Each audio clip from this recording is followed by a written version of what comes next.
Assalamualaikum warahmatullahi wabarakatuh. Saya Perkenalkan, nama saya Nur Hafifah Istikara dengan NIM L1A1191168 kelas A. Baiklah, di sini saya akan menjelaskan tentang pengenalan organ reproduksi ternak jantan dan ternak betina. Pertama, pengenalan organ reproduksi jantan. Fungsi reproduksi hewan jantan melibatkan pembentukan sperma dan pengendapan sperma pada hewan betina. Sperma diproduksi di tubulus seminivirus, testis, dan kemudian dibawa ke testis epididymis yang merupakan tempat pematangan dan penyimpanan sperma. Proses reproduksi jantan ini dibantu oleh hormon dan sistem saraf otonom. Anatomi reproduksi jantan pada hewan besar tersusun atas 3 bagian, yaitu yang pertama organ kelamin primer, yang kedua organ aksesoris atau pelengkap, dan yang ketiga alat kelamin luar. Yang pertama, testis.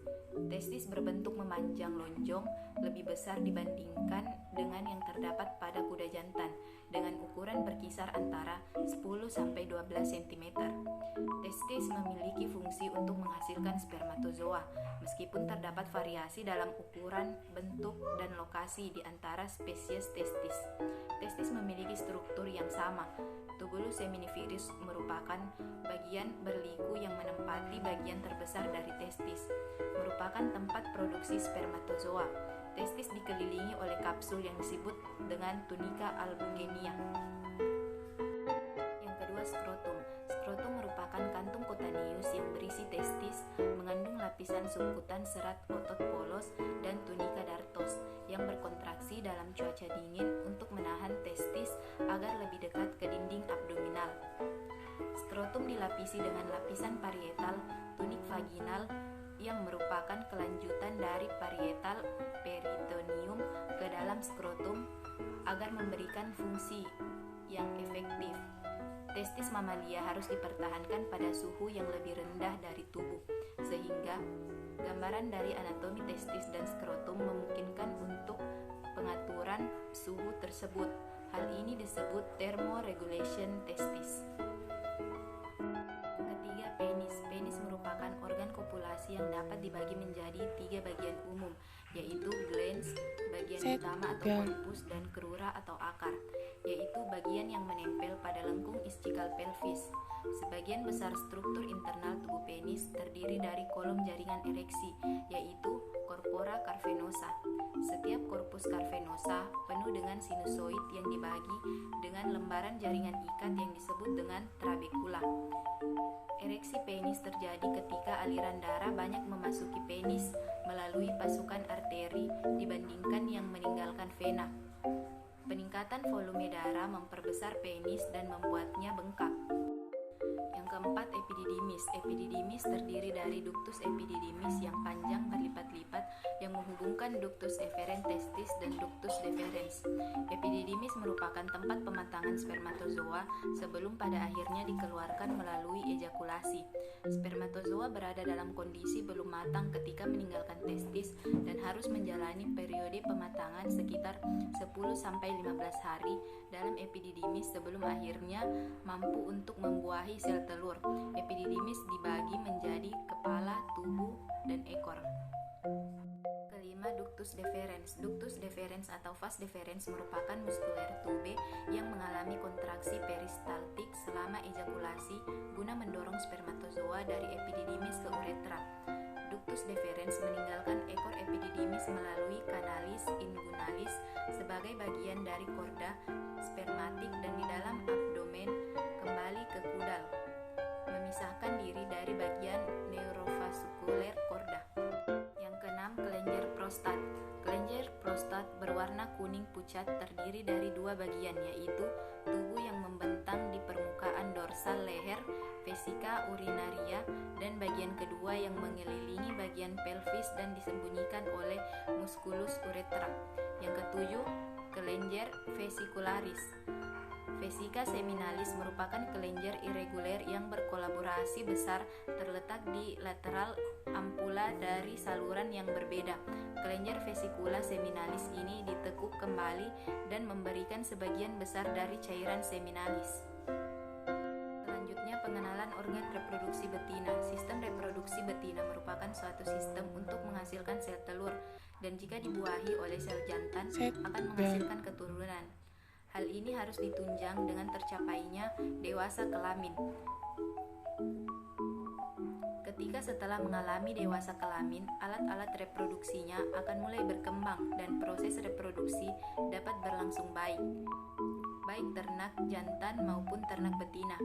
Alat-alat reproduksi betina terletak di dalam cavum pelvis atau rongga pinggul. Organ reproduksi ternak betina terbagi menjadi 6 bagian, yaitu yang pertama ovarium, yang kedua uterus, yang ketiga oviduk, yang keempat vagina, yang kelima vulva, dan yang terakhir cervix. Pertama, ovarium. Ovarium merupakan organ utama reproduksi pada betina dan berada di dalam rongga abdominal. Memiliki fungsi ganda yaitu ekskrokin atau pelepasan telur, yaitu melepaskan telur dari permukaan ovarium selama ovulasi, dan endokrin atau steroidogenesis, yaitu menghasilkan hormon yang dilepas langsung ke aliran darah. Ovarium merupakan kelenjar berpasangan yang biasa ditemukan di ragio lumbal, rongga perut dekat dengan ginjal. Yang kedua, uterus. Uterus tersusun atas 2 tanduk uteri atau kornua, corpus, dan cervix atau leher. Bentuk susunan tanduk dan proporsi relatif masing-masing uterus bervariasi sesuai dengan spesies. Pada ruminansia, epitel uterus memiliki beberapa karanula. Kedua sisi uterus melekat pada dinding pelvis dan abdominal yang disokong oleh broad ligament. Terdapat 4 tipe uterus pada hewan, yaitu yang pertama tipe simplex, yang kedua tipe duplex, yang ketiga tipe birocnua, dan yang keempat tipe bipartitius. Cervix diproyeksikan pada kaudal vagina, tersusun atas pincetor otot polos yang berat dan tertutup rapat, kecuali selama uterus partus atau kelahiran. Mukus yang terlihat pada saat uterus merupakan sekresi sel goblet cervix. Sekresi lendir dari sel goblet yang keluar selama kehamilan berfungsi dalam mencegah bahan infektif yang dapat masuk ke vagina. Selanjutnya, vagina. Vagina adalah bagian dari saluran reproduksi yang terletak di dalam pelvis di antara uterus secara kranial dan vulva secara kaudal. Merupakan jalan lahir untuk melahirkan fetus partus, serta selubang tempat untuk penis jantan selama kopulasi. Selaput lendir vagina tersusun atas epitel squamosa bertingkat tanpa kelenjar kecuali pada sapi, di mana terdapat beberapa sel lendir pada bagian kranial vagina yang berdekatan dengan cervix. Terakhir yaitu vulva. Vulva merupakan bagian genital eksternal pada betina, terdiri dari labia kanan dan kiri yang bertemu di garis tengah dorsal dan vertal di masing-masing dorsal dan vertal commissura. Ventral commissura biasanya agak terjumbai dan menyembunyikan klitoris. Klitoris merupakan suatu struktur jaringan ereksi yang memiliki asal embrionik yang sama dengan penis pada jantan. Seperti penis kloris, terdiri dari 2 krura atau akar tubuh dan glans, hanya glans yang terlihat secara eksternal. Klitoris ditutupi oleh epitel squamosa bertingkat dan dilengkapi dengan ujung saraf sensorik. Demikianlah materi sistem reproduksi ternak hewan jantan dan betina yang dapat saya sampaikan. Kurang dan lebihnya mohon dimaafkan. Wassalamualaikum warahmatullahi wabarakatuh.